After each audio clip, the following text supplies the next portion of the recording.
Hello, friends. Today we'll discuss the most important thing that every human should know.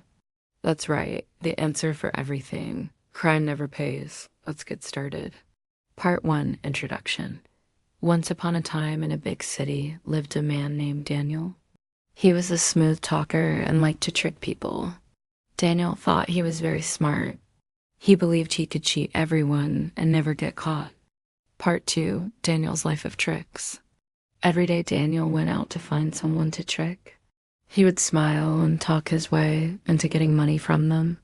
One day he met a nice old man who owned a shop filled with all kinds of things. Daniel wanted to buy something expensive from the store. He knew exactly what to say to get what he wanted.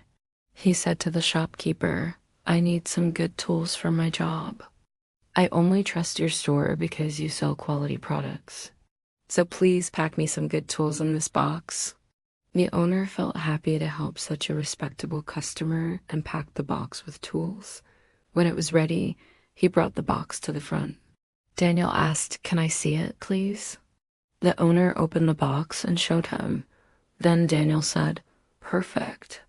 Now close it again and let me check if it fits my car." The owner closed the box and handed it to him. Daniel put the box in his car and smiled to himself. Easy money, he thought. But he still wanted more. Part 3, the final scam. So Daniel returned to the store. This time he wanted a camera. He told the shopkeeper, "I want the best camera you have. I need it for my job. Please pack it quickly." The owner understood that Daniel was a man of importance and didn't ask many questions. He just packed the camera and brought it to the front of the store. Daniel examined it carefully. "It looks perfect," he said, but he wasn't done yet. He wanted the shopkeeper to do the work of installing the camera. So he asked him to come inside his car. To install the camera, the owner agreed. He wanted to help his customer, so he got into the car and installed the camera. As soon as the installation was finished, Daniel said, "Perfect. It works just how I wanted. Give me the bill." The owner gave him the bill and said, "Please pay up." Daniel looked at the amount and said, "This is too much. We agreed on half of this price." The owner denied it. "We never talked about any price. You can read the bill." Daniel felt angry after reading the bill. He yelled at the shopkeeper, "Listen, I'm a cop. This is a setup. Come with me."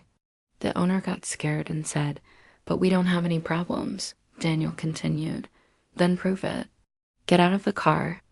The owner got nervous and stepped out of the car. Daniel took advantage of the situation and drove away. Part 4, the arrest. Later, the owner went to the police station and filed a complaint against Daniel, describing his trickery and how he stole valuable items from the store. After listening to the owner's complaint, the police officer felt confident that they could catch the criminal. They had a plan to nab him. Meanwhile, Daniel thought he had outsmarted everyone. However, little did he know that the clever owner had already reported him. One day, when Daniel entered the shop to steal again, he found the door locked. He checked the other side of the building and saw signs saying, "We've moved to a new location." Confused, Daniel decided to drive around the city until he spotted a police car following him. The police car stopped him and the officers got out. "Don't move." "You are under arrest," they said. Daniel panicked and tried to run, but the cops were faster. They caught Daniel and put him inside the police car. He struggled, but they held him tight. Then they took him to the police station. Part 5, inside the courtroom. Daniel sat in the courtroom facing the judge. The judge looked strict. Many people attended the hearing. Some were there to watch, while others had their own business. Daniel felt scared. The judge cleared his throat and asked, "Are you guilty or innocent?" Daniel replied, "Not guilty." The judge said, "Let the trial begin." First, the owner testified against Daniel. He told everyone how Daniel tricked him into buying expensive items. After the owner's testimony, the judge asked Daniel, "What do you have to say?" Daniel tried to speak confidently, but he couldn't argue well. He felt ashamed. Suddenly, another man stood up and said, "Your Honor, I also bought something from him. He tricked me too. I paid a lot of money for nothing." Daniel's face turned pale. Another woman joined them and said, "Yes, he did the same to me. I gave him lots of money, and now I have nothing." One by one, many people stood up and shared their experiences of being tricked by Daniel. Daniel felt very bad. He realized that his actions had hurt many people. He was so ashamed that he couldn't even look at his feet. Part 6, the lesson. The judge finally spoke. "You used your words and tricks to take money from honest people. You acted like a clever businessman, but actually you were a scammer. People trusted you, but you betrayed them. Your behavior is unacceptable." Daniel felt tears in his eyes as the judge continued. "Being clever is fine, but using it to trick others is not. It is wrong to take advantage of people's trust for personal gain. Being smart isn't about cheating. It's about learning and growing. The biggest fools aren't those who are easily tricked, but those who trick others. You must face the consequences of your actions.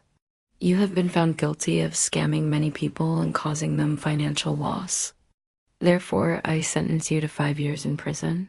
The court officers immediately took Daniel away. He cried and begged for forgiveness, but no one listened. Soon he was inside a prison cell. Part 7, closing.